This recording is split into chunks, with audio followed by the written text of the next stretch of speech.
And welcome back, ladies and gentlemen, with another episode of 501 Tacos. I'm your host, Tako Artist, history spiciest podcaster. Here currently, I'm house sitting for a neighbor, a good friend of mine. So I'm recording from her bed. That's why my setup looks a little different today, but I'm here as ever, as always, every Sunday with my co-host, Rev Butler. Now, I think we actually have to demote him back to Major Butler. He has not graced us with the bathrobe in a solid month. He was making complaints about the heat and the weather, but bro, it's like 60 degrees, not even 60, sub 60, like some politicians' IQs. Um, so he has no excuse. So we are demoting It's him. still summertime, Chief. That fall weather coming in real nice though. So it's about to be spooky season, my season. Yeah, the weather is changing. That's for sure. It's a little bit cooler than I'm used to in August. Yeah. But being in Michigan, August is different every year. So spooky season. I mean, I like the weather. Hoodie weather. Get out there, a little fall ball. Some fall lacrosse tournament coming up. So yeah, but you can keep spooky season. I just never got into it. No, that's my time of year, and the weather is weird this August because I definitely am getting over a end of the summer flu. So I have been on bed rest for an entire week. Well, I'm Yeah, glad you're getting your strength back. I have not been down that bad. Well, actually, back up. Thank you. I have not been down bad like that. I think since I had COVID in 2020. I mean, I couldn't stand up for longer than sometimes 15 minutes. Then it got to about 30 minutes. Did the episode on Thursday with my co-host DB. I managed to fake it through that without barfing, but I was down bad. I got COVID tested, negative for COVID. Um, Doc gave me some. It sounds crazy. I still got said it 5 years later. Um, Doc gave me some antibiotics. Started around to that, so yeah, just getting over the end of the summer cold because that weather shift was crazy. COVID ain't Yeah, what it used to be, so if you get it now, it passes quickly. the But flu. it's good that you don't have it because they still don't know the long term effects of it. So Yeah, it's effectively become the new flu or a new strain of the flu or something along those lines. But you know, just got to be mindful of my health and other people's health.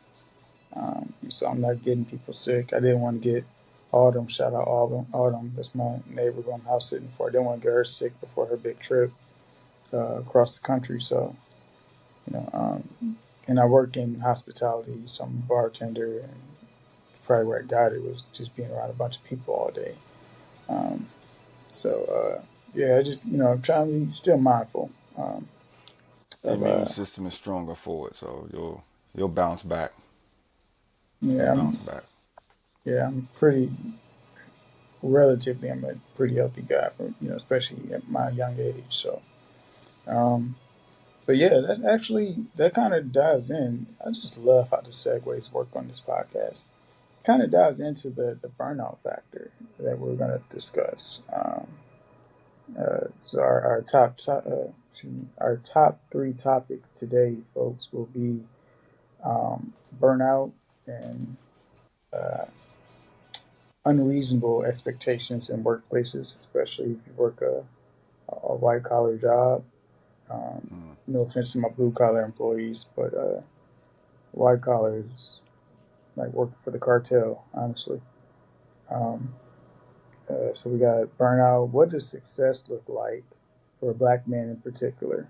And uh, I say that because there's a conversation I've had with some others about success for black men and success for white men. What does success look like for black men, especially after struggling or a life of struggle? We start pretty much 100 yards behind the starting line. I expected to, work triple time to see even a fraction of our white counterparts. And I try not to make everything about race, but And This the is country does America. Everything is about race. So the country does that. That was my next point. The country does that enough, but for the sake of empowering my black peers, um, I just want to share some of my experiences, share some of my thoughts, and hopefully it resonates with somebody. And then the third topic is just the black man's burden. Um, and I can give a little insight on that. What I mean by that is that we have a lot of expectations lumped on us. We're not allowed to fail. And right now, I basically spent the summer, spring and summer, giving myself the grace that I wasn't going to get from other people. I actually snapped on my cousin.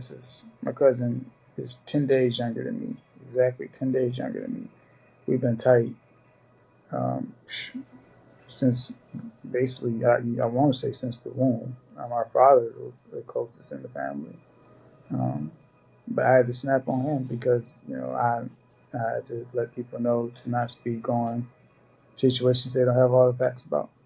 And I don't mean this in any type of, derogatory way, but in the general sense, black men, and my cousin himself has it too, we have a lot of expectations with very minimal grace that we get.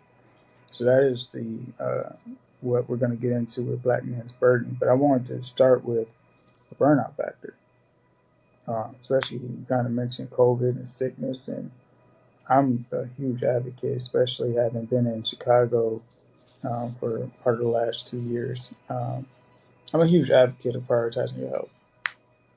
And I will say this is one of my gripes and why I don't really vibe, or why I didn't really vibe with Detroit and Michigan.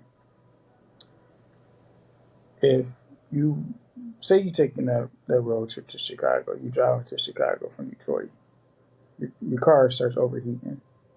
Are you going to pull over and service it to figure out what's going on? Or are you going to, not right, are you going to just push it through, blow the engine, blow the head gasket, whatever, and then be out 30, 40, 50K? I mean, we know how that goes. You pull over. I feel like that's common sense. The same is true with your body, though. You pull over, you service the car so that you maybe only come out 1K, 2K. Now the exorbitant prices, and you might not get your truck back for 3 months. I got a couple friends that went through that. One of them is actually my first friend, Kenya. She's dealing with that down in Texas. But you spend a couple $1,000s, get your car back, you get another 20,000, 40,000 miles, whatever you can get out of it. Or you can trade it in for some type of value towards something newer, something fresher, something more reliable. Instead of burning out that engine, blowing the engine, you might not have a 5K fix at that point, a 2K fix. It might be you out a $50,000 car. That's the same is true with your body. So that's how I try to phrase it to people, and that's how I always put it, because I had to learn, again, giving myself the grace. I'm not about to burn myself out, and get minimal return. I only have my one body. I only have my one life. Um, and due to some circumstances, I'm more conscious about my health than ever. So, for me personally, especially while I was in Chicago, a lot of people just take a nap. I'm like, bro, we had a work conference. I'm like, take a nap. Okay, you ain't got to tell me twice. I swear to you, one of the greatest work experiences I ever had was being able to plan my own schedule through a work conference, and I was building in naps in between sessions, and we had a party at the end of it. They served drinks. I don't drink anymore, but it was that was a really refreshing experience. So, you know, I try to advocate to everybody, and if it don't apply, let it fly. But prioritize your health, because you only got one life, you got one body. You only got you at the end of the day. You know, that you can rely on. Hopefully, you know that. But Major, what are your thoughts on burnout and unreasonable expectations? Because I didn't even get to that part, but I was having a conversation with a young lady last night about um, the corporate factor, and a lot of times we have uh, expectations to move heaven and earth um, with very minimal in return. It's different for everybody. I mean, you're spot on with the expectations, but you have to be able to communicate it and stand on what's yours. But it looks different for everybody. You know, some people enjoy it. When you're, I mean, to use the car analogy, when the car is smoking, you gotta pay attention to that. But some people are doing things differently, where they take shorter, there are a lot more stops in between. It's a 4 hour trip from Detroit to Chicago. Well, Yeah. from where I live, I don't live in Detroit, from where I live to Chicago, 4 hours. So some people have broken it down where they stop every 2 hours. It's going to take them a little longer to get there, but they're taking care. So what the process always looks different for people. But it's important that you set boundaries and what your limitations are. And then you got to be. And for me, things are different because just I'm in a different phase of my life where if I don't want to do it, I'm not doing it. If it doesn't Oh, bring me joy, absolutely. but everybody's not in that position where they can say, okay, I'm not doing this, I'll go do something else. And some people are working towards the goal of retirement. Some people are working for this paycheck. Some people need this need that job, so they have to figure out the balance for what they're doing and how to get to the goal. But being emotionally in tune is important. Understanding how you feel, the added stress, you got to figure out ways to break it down. If a nap is the way to do it, then the nap's the way to do it. But very few people have the freedom in their day to take multiple naps. You get 30 minutes for lunch in some places. You get your 30-minute lunch to 15-minute breaks. I remember back in the day when I first, when I was in the I got thoughts about that one. uh, when we go to like smoke breaks. I didn't smoke. I was never a smoker. But Me smokers, neither. they got breaks. So if they need a cigarette, they can get up and go. But a non-smoker, you got your 15-minute break in the morning, 15-minute break in the evening, your 30-minute lunch. But smokers, they took whatever time they needed to go smoke a square. So I decided, yo, I'm going to smoke. I never got into it. Smoking is just not my thing. So when they would go smoke, I would go sleep. I would get in trouble. Now, part of that is the environment that I was in. Like you said, it's not a race thing, but this is America. It's always a race thing. I was always, you know, I was ambitious. I've always been ambitious. And ambition in a black man looks very different than ambition in a white person. So sometimes you find allies that can take and help you, on that road to ambition. And the allies don't always look like you. But you got to understand your environment, understand your process, and it's different. It's just different for everybody else. So when you start to feel that pressure, check in, find somebody that can help you analyze that pressure so that you don't burn yourself out. Because when you get burnt out, it's only you. You suffer. The job isn't going to suffer. The organization. So it's important to understand where you are, what the process looks like, and you have to stand in your boundaries.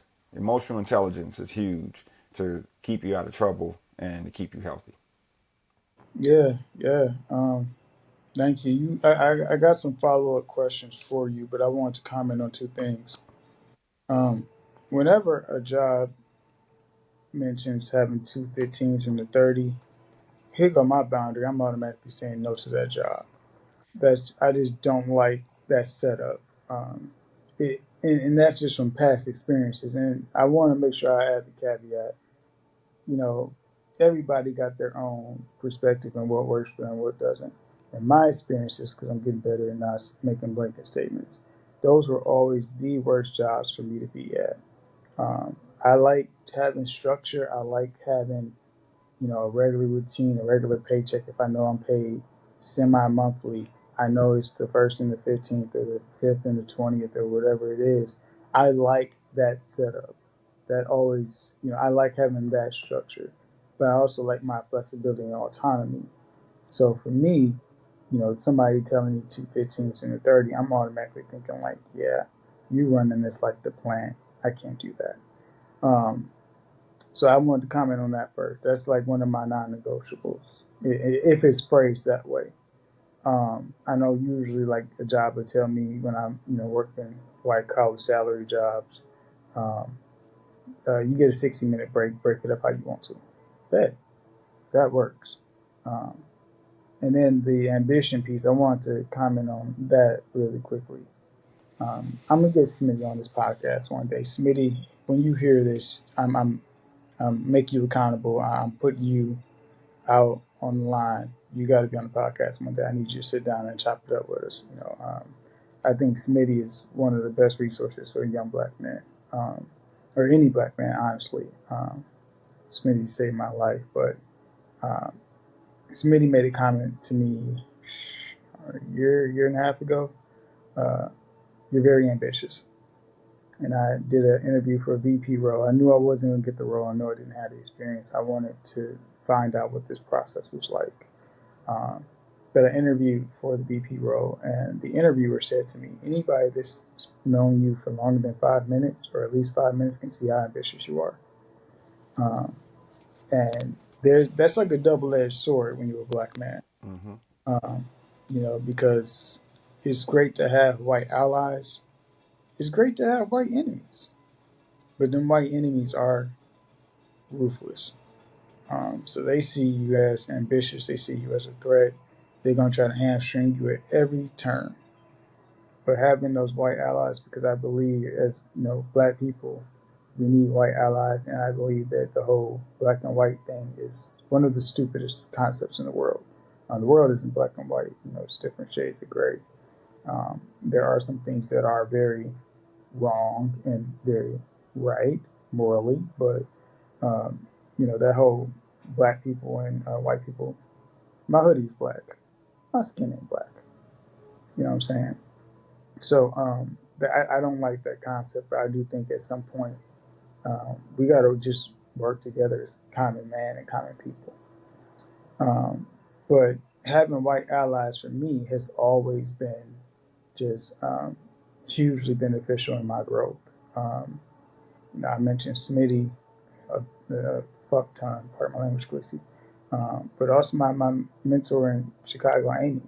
And she doesn't even understand why I call her my mentor. So I'm like, it's just the little things. It's not that sitting me down in a chair and coaching me for, you know, um, 30 minutes to an hour. It's literally you speaking for on my behalf. It's you giving me some insight and wisdom. It's you challenging my thinking. It's you telling me about opportunities, and in your neck of the woods or whatever. So, ambition in black men can be very beneficial, even though it's a double-edged sword, in most cases, because, me, my goal, one of my goals is to reach the six-figure mark. I don't know what that will look like in this current administration, if that's even going to make a difference because of the wage gap disparity that is growing by the day. Um, but my goal is to be a six-figure earner. I don't need all the money in the world. Elon Musk has a fuck ton of money, pardon my language, and he's miserable, you know. So, for me, I want to just live comfortably, and that we can kind of segue, as I asked you to speak more on the communication piece in one moment and boundaries. Um, but that would be a nice segue just to what does success look like after a life of struggle, and you know, I didn't come from money, and I've had a measure of success, especially when I left Detroit, got a salary job, and I had family members telling me don't come back. Like you did your thing, you made it out. So that to me was a testament to my body of work and what I had achieved, and I still hold near and dear um, to that accomplishment. But I wanted to ask you, as someone who's achieved more financial success than me, at least, had a longer career, more successful career. You mentioned communication, is being very key in your boundaries and preventing burnout and things.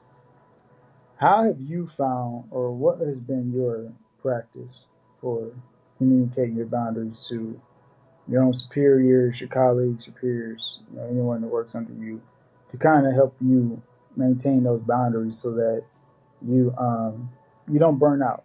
Because I have a one that most people don't seem to understand, but it has helped me and it's paid huge dividends. But I want your insight first. All right, first off, I'm gonna go to the six figure thing. Money doesn't change a thing. Money makes you more of who you are. And you're talking about Elon Musk. Elon Musk is a jackass. He's always been a jackass. I mean, the fact that he was smarter than everybody else in the room, he always used that currency to do something. If you're a jackass, you're gonna be a bigger jackass, and you're gonna have more stress. I mean, that's money. You know, money is money. Money is a tool. Where if you don't know how to use it, it's just gonna waste. You know what I'm saying? So six figures can come, but it doesn't have to come from the same place. You know what I'm saying? So you can break up how you get there. And I've been talking a lot about entrepreneurship with a few folks on my podcast. And if you're chasing money, you'll always be running. You'll never catch it. It's never going to be enough. So my advice that you didn't ask for is don't look Oh, at the that's money. good. Find fulfillment, because you may be able to find fulfillment in multiple things that bring you six figures. So money's gonna make you more who you are. So don't worry about the money, and don't chase. That's never been a thing for me. On chasing money. A salary is nice. If you can snap six figures, yo, six figures, you pay more taxes. You don't have a house, you don't have a business, you don't have a children, you're giving money back. It's a lot of money. So six figures in the tax structure, what I'm saying? It looks good on paper, but the reality of it doesn't. So just go to that piece. Don't chase the six figures. They're gonna come, and the slower they come, the better you'll be able to handle it. And we see that money. The richest people in the world are usually the worst people in the world. And Absolutely. I don't want to take this into a political thing, but just take a look around at what's going on in the world and where those ideas come from. Yeah. But as far Can as communicating burnout, you know, can I say one thing really quickly?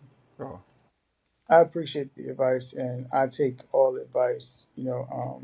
If it comes from a place of wisdom and well-meaning, I take some advice if it doesn't. But at the same time, six figures is a goal for me. It's not. I'm not money motivated. I've never been money motivated, which is why I've never had a six-figure salary. And I say that because anything I put my mind to, I achieve. When I'm halfway, if I can halfway put my mind to it, I can do it.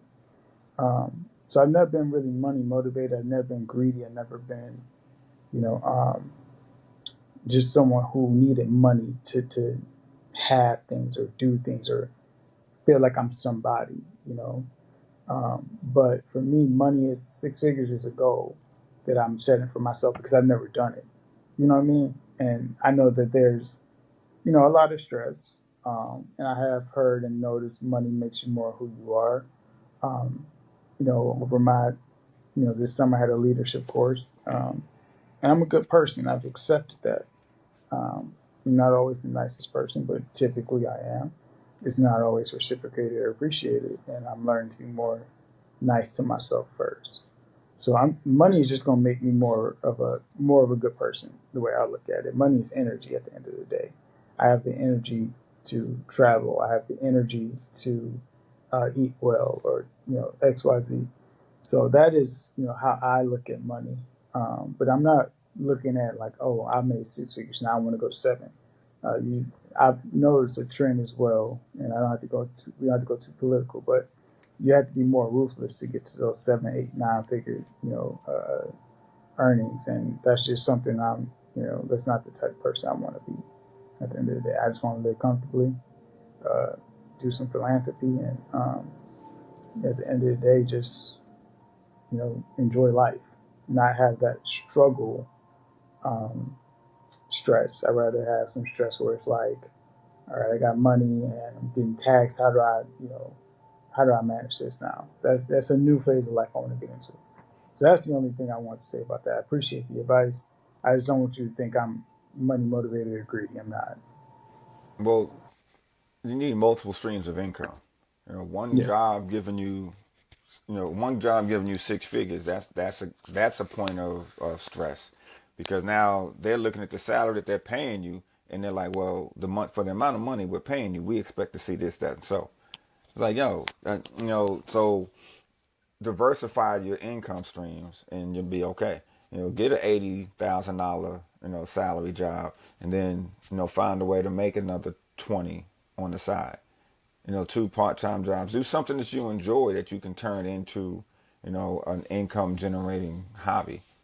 You know what I'm saying? You need a hobby that motivates you. You need a hobby that pays you. You need a hobby that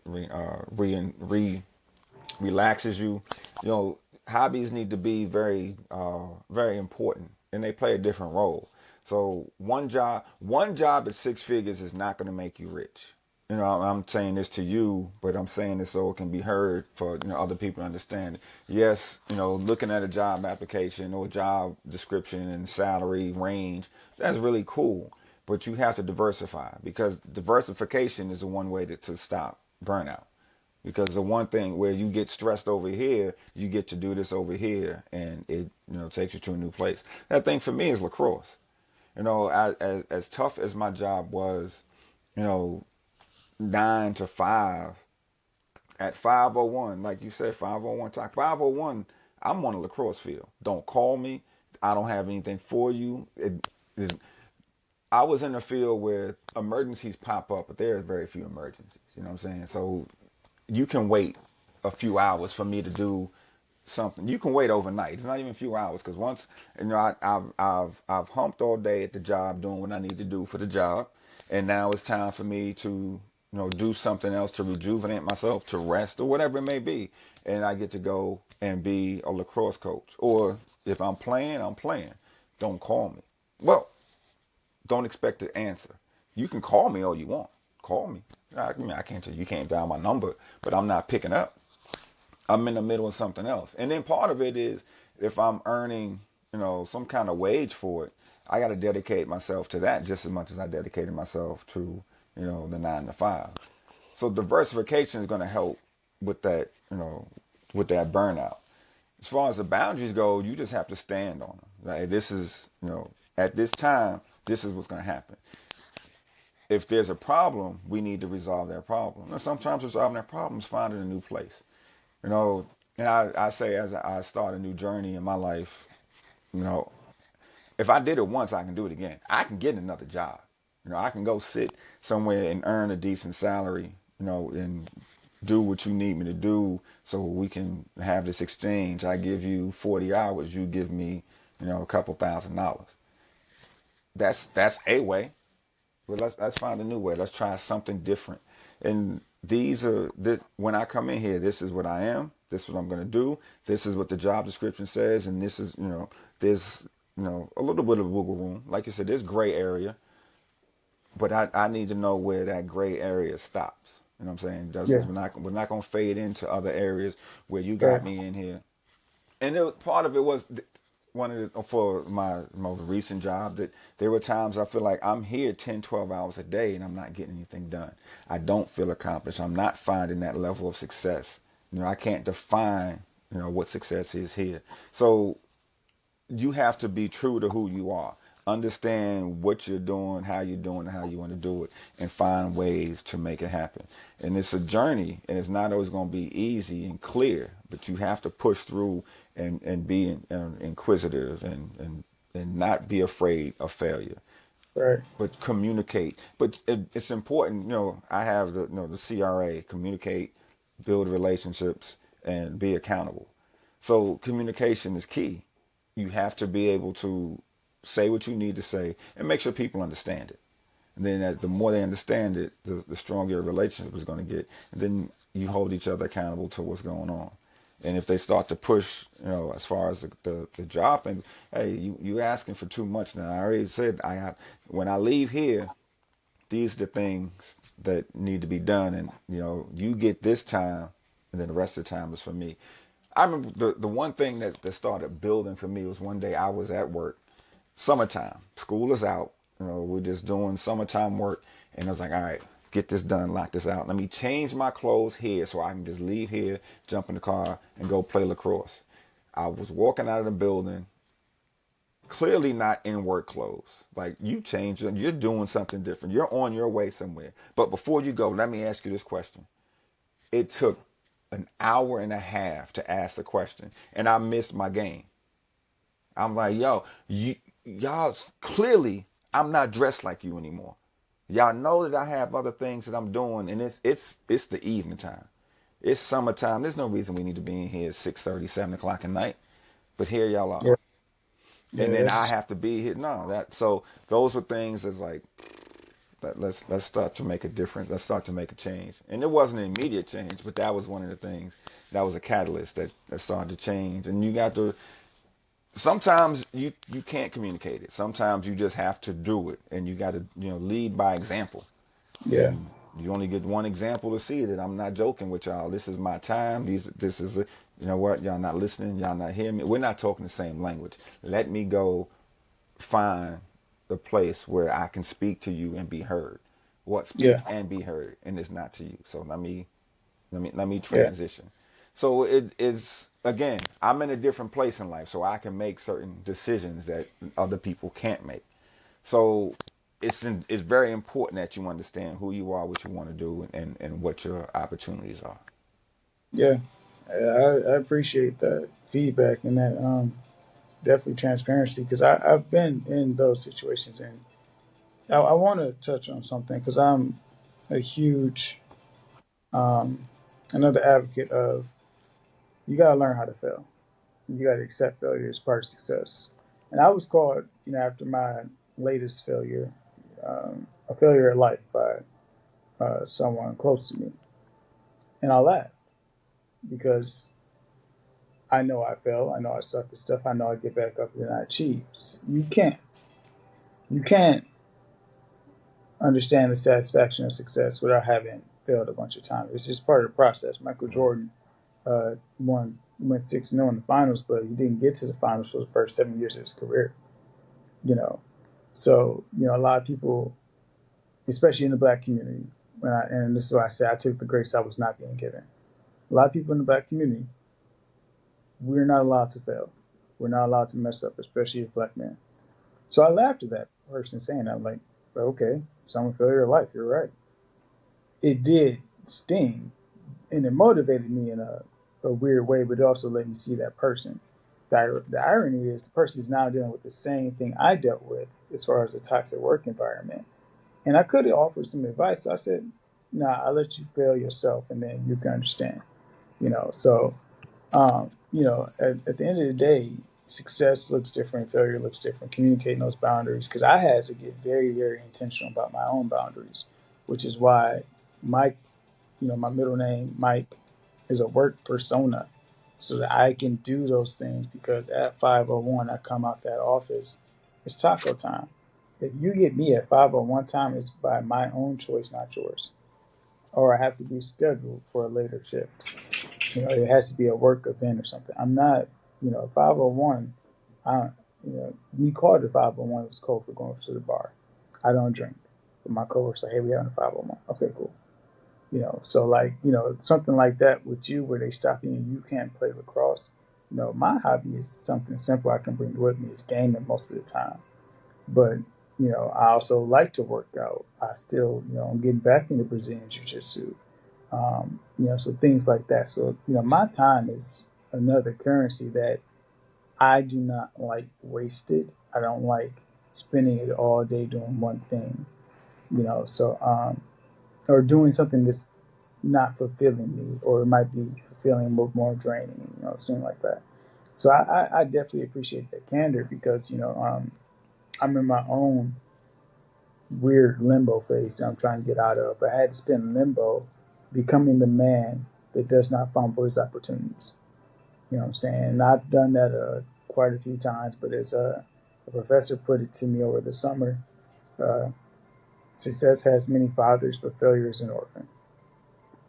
That's he said he got it from JFK. His name was Paul Rowe. I'm citing Paul Rowe. So for me, you know, a lot of people claim success. A lot of people latch on to success. A lot of people want to leech off success. When you are successful, when you are doing well, when you are making it, you have so many friends you didn't know you had. And like me and you mentioned before the podcast, I probably got maybe 5 friends, maybe. Most of them are not in my immediate vicinity. I don't have a social life right now. That's another choice, but I'm trying to rectify that one. But most of my friends are not in my immediate vicinity, and I might have 5 friends. But when I was successful, and when I was getting those comments like, "Oh, you're ambitious," my cousin saying, "You made it out, don't come back," things like that. You would never believe how many friends I had at that time. So I have spent the summer, especially with my leadership course, my MBA program, just really getting to know myself better. Understanding that I'm a good person, but I'm sometimes too nice, and I'm just setting boundaries. So I actually feel better when I let that asshole side of myself show. When I'm not, you know, saying yes to everything. When I'm saying no. When I'm pushing back. When I'm standing on business. As the phrase goes. Let me excuse me. You said you got like the asshole side of yourself. So just because you say no and you're enforcing that boundary doesn't make you an asshole. Yeah, So not to me. that's you standing your ground and not giving Right. in to people pleasing. That's not a Right. bad thing. That's not a that's not asshole activity. It, it shouldn't be. But when you condition people from being a people pleaser, That's and then not your you say, problem. "That's not my That problem." other Exactly. people are not your problem. Exactly, and that's something I had to get big and learn too. Because then you're, oh, you so selfish. You always the asshole. You always blah blah. But then you go ask those other people before you come to me first. Don't come to me and ask me to do stuff that you're not gonna ask somebody else to do. Because I'm an asshole and I'm selfish. All right, well, stop asking me to do stuff for you. So that's why I had to get more into the people are gonna have their own perception no matter what, and that's not my job. I don't get into rehabilitating my image in nobody else's head no more. I'm not people pleasing. I'm not chasing. Like people just really aren't that important to me anymore. As far in a general sense. Like I have natural empathy, but I'm just not trying to be Superman anymore. Now I'm trying to focus on my own goals and my own fulfillment, and not people pleasing all the time. So I And let that's a the level of asshole success in itself. I mean appreciate that's that. taking that's recognizing that that's the emotional intelligence. That's the self awareness that you need to move. And so you have to understand when something's coming. You got to have that sixth sense of like, this ain't for me. Let me go. Go Yeah. now. I talked to a entrepreneur who said he's coming out with a book, the 10 principles, and I'm a give away one of his principles here. He said the George Costanza effect, and basically what they're saying is you got to know when to leave, you got to know when to move. George Costanza. And when the book comes out, I'll drop it and it'll be all over my podcast. But for now, timing and understanding the environment, know when it's time to make a move, when it's time to make an adjustment, when it's time to do you. That you got to know, because if you're oblivious to it, it's only going to hurt you in the long run. Yeah. Yeah. And thank you for that because it is a measure of success in itself, but some people don't understand it. And that's not my job to make them. They all got their own perception and everything. But I had to just get rid of the echo chamber of other people's thoughts and opinions, and that has helped me, like tremendously with my own perspective on life. And I have had new opportunities come my way just by letting people do them and controlling what I can control. Um, and I really like that 10 principles. So I'm gonna have to look into that. That When can it stand. comes out, you'll know. Because Yeah, appreciate I know for now I'm going to buy a few and give a few away on the podcast. it. Yeah, well, definitely we have to backlink that episode on one of ours, but you know, It hasn't come out yet. We Yeah, what I'm recorded it, saying. but it's I'm in the process of getting back into getting things done, and just to plug my productions. I'm doing a entrepreneurial study on the podcast. I'm talking to different entrepreneurs, talk about their journeys, how and why they got into entrepreneurship, and these are the things, the lessons that I'm gleaning from those conversations. So I mean, there are a couple of common points, but understanding yourself is one of them. It's not an easy journey. Entrepreneurship is not easy, but life isn't easy. You have to figure out what works. I'm saying? It, diversify. What do you do? What can you do to have some fun? You know what I'm saying? And how much is enough money to, how many things do you need to get to six figures? What does it take? So it's balancing and finding that thing, because rewind back 20 years, well, 15 years, when I was your age, I was loving what I was doing. I didn't care about it. All I wanted to do was that. I was, that was when I was an army officer. Captain, lieutenant, time frame. Captain was my favorite rank, man. I had a ball as a captain, and I didn't need another job because I had everything I needed right here. It wasn't about money. It was, I was making Yeah, friends. I was leading soldiers. I was building relationships. My family had everything they needed, and then that ended. I got promoted, but the military ended because everything, everything has a beginning, everything has an end. So I had to shift, and even when I before it ended, I had to shift because things weren't always as enjoyable. But I started to see other things and other opportunities, and I started to dig deeper into some hobbies. So sit down with yourself, and this is not just for you. This is again for everybody. The reason why we're on this podcast, to talk to the masses. Find what it is that you like, that you can enjoy, and that relieves some stress. Like definitely. the more you do it, the more enjoyment you get. Like what would you do for free if money was an issue? Answer that Right. question, and then find it. And then if you're on that financial road to figure out a way to make it profitable. I mean, there's all kind of ways. I mean, I like to produce and create podcasts. I've made a couple of dollars from it. How can I make that bigger? Because that's something I thoroughly enjoy. Editing and creating, that's dope for me. So those are other opportunities. Lacrosse pays, podcasting pays. I mean, jobs pay. I mean, you just find ways.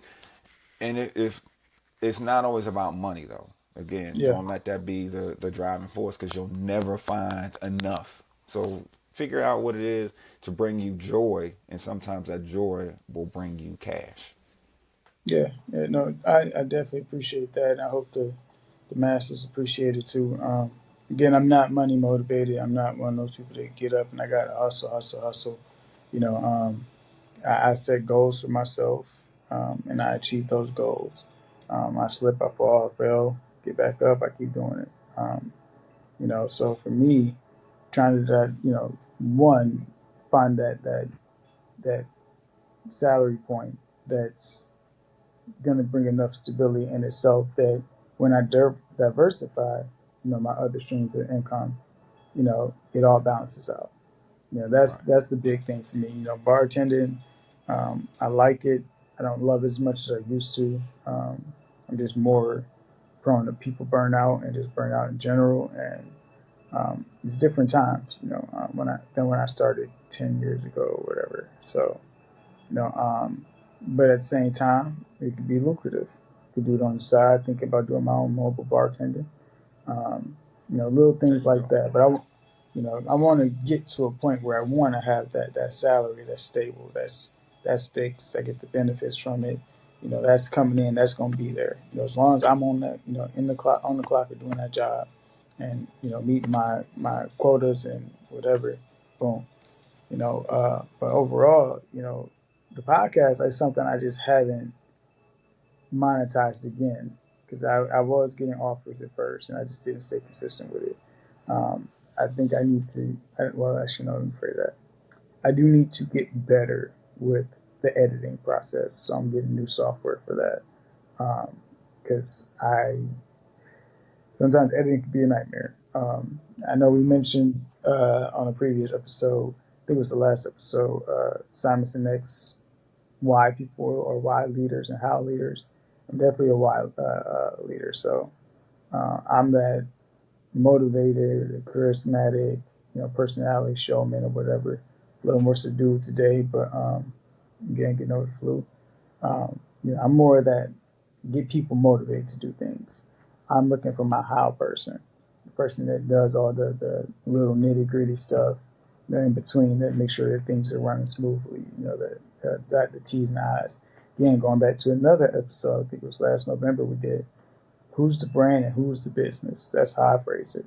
So me, I'm the brand, I'm the face. When you see that Tako, I'm coming in with the personality, the riz, or whatever the kids say, or I'm looking for my how person to help me with some of the checks and balances. So right now, my next goal is just um, a salary one I feel pays me my worth, and a work environment that is going to grow me. I loved what I did or what I do in higher ed overall. I just hated the people I worked for, and that's a CM Punk quote. You get a lot of microaggressions and unrealistic and unreasonable expectations, all that stuff, and you know it wears on you at a certain point. So you need to change the scenery. You got to find that nothing's gonna be perfect, but you want to find a place that's gonna let you be you and it's gonna grow you. That's my at least my thought on it.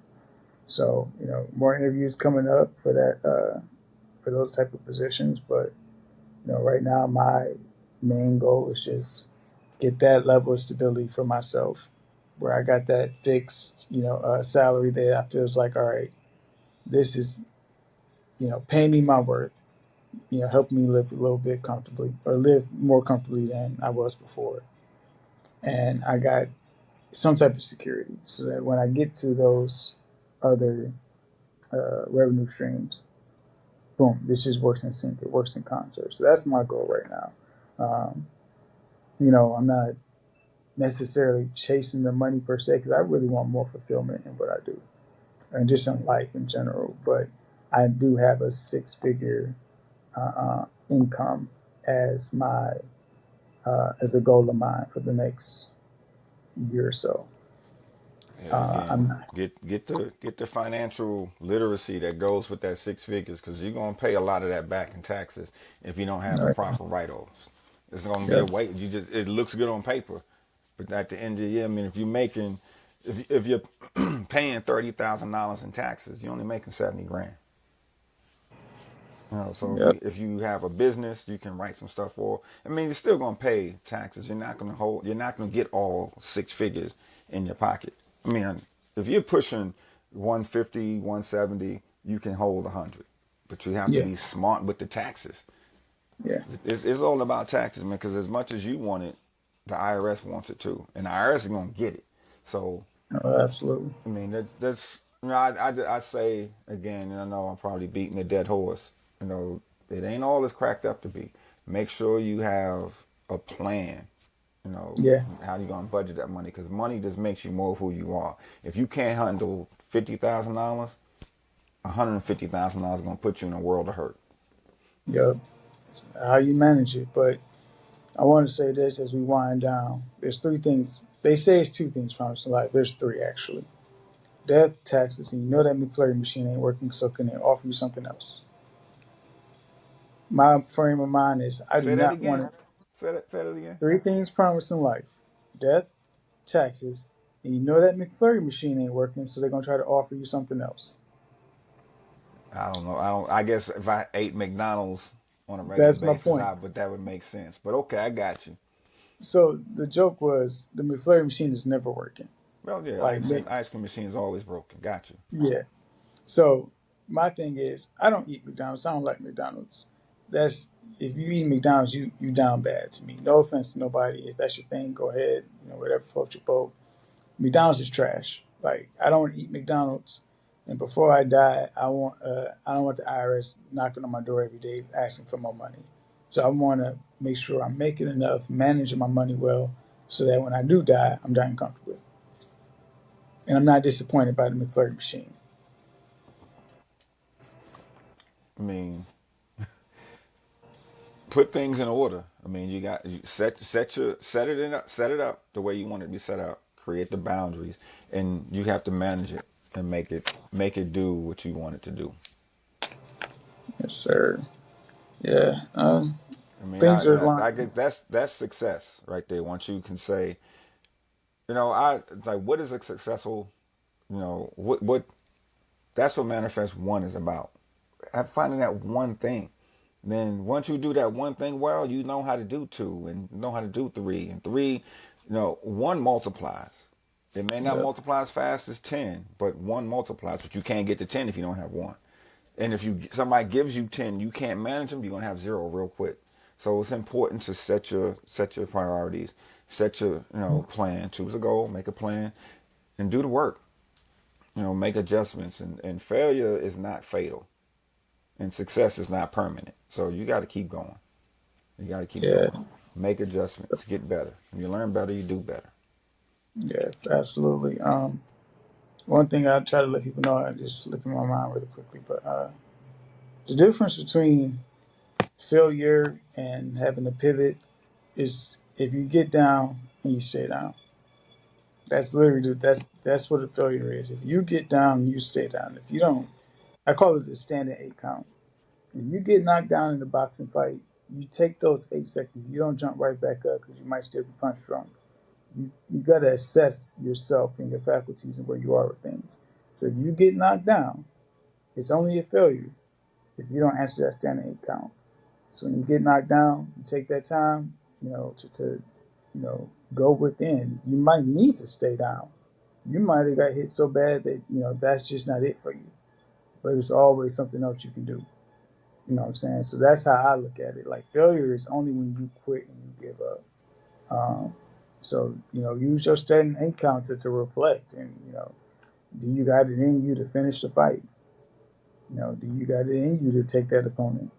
You know, That's important. and yeah, for me, I don't look at any challenge as too insurmountable unless I'm just not interested in doing it.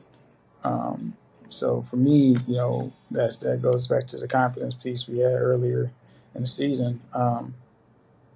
I'm naturally confident. If I put my mind to it, I can do it. So that's why I've taken this standing 8 count, so to speak, to just really you know turn inward to figure out where am I slipping up, so I don't keep making those mistakes. You know what I'm saying? And it's paid dividends. So uh, right now, my life is trending net positive. I love that, and hopefully, with these episodes, and especially more of the honest and transparent candor, we can help somebody else who might need to hear this. I mean that's the journey. That's the key. And then the values that are up on my wall. The fidelity is the continuing to work. And the fortitude is having the courage to do it. So keep going. Keep going, because every day you're closer to your goal. I mean, like you said, if you stop, that's when you lose. Keep pushing. Yeah, this is a little more. This is one little anecdote, but it's a little more transparent. After my accident and my injuries, I was working at a bar with a guy who wasn't in an accident, but he was in a bad situation. And he said he got taught very early in life. He was a white guy. He got taught very early in life. If you're hanging off that cliff, even if it's by your fingernails, just hold on because you can inch your way up slowly, slowly, slowly. He like you just gotta hold on even by your fingernails. He's like as long as you hold on. So that's another way to look at it. If you don't want to look at it by the standing 8 count, you just feel super overwhelmed. At that time, I was, but I was holding on by my fingernails because I knew as long as I can dig my way out of this, I can dig my way out of anything. That's it. Because those skills, they translate well. They translate very well. So keep pushing, keep working. Keep working, keep working, keep working. I mean, one of my favorite quotes right now is Denzel Washington's acceptance speech for the, He's I so think it's Cecil B. DeMille, something like that. You know, ease is the biggest enemy, but you fall down 7 times, you get up 8. Keep working. See you at work. yeah. I appreciate that, man. Denzel is so full of great quotes, man. But that's a whole different episode, man. We already gonna hit 55 minutes, so and we did that with no pause, no breaks. Um, so it's time to call it good. But we appreciate your time. If y'all got any insight, any feedback, any anecdotes y'all want to share, any tidbits you want to drop in the comments on what you have found has made you successful, do that. Always, kitchen's always open. So sometimes it's not open to just grill you if you adding something ignorant to the comments. Sometimes the kitchen's open so we can all eat together. So if you got any comments you want to add, any insight, go ahead and drop it in the comments.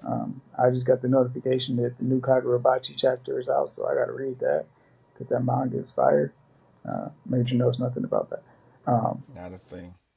yeah, that's my nerd side coming out. But yeah, as always, it's been a pleasure for you all sitting with us, hanging with us. So any insights, drop them in the comments, and we'll be back next Sunday. Later, Space Cowboys. Y'all be good.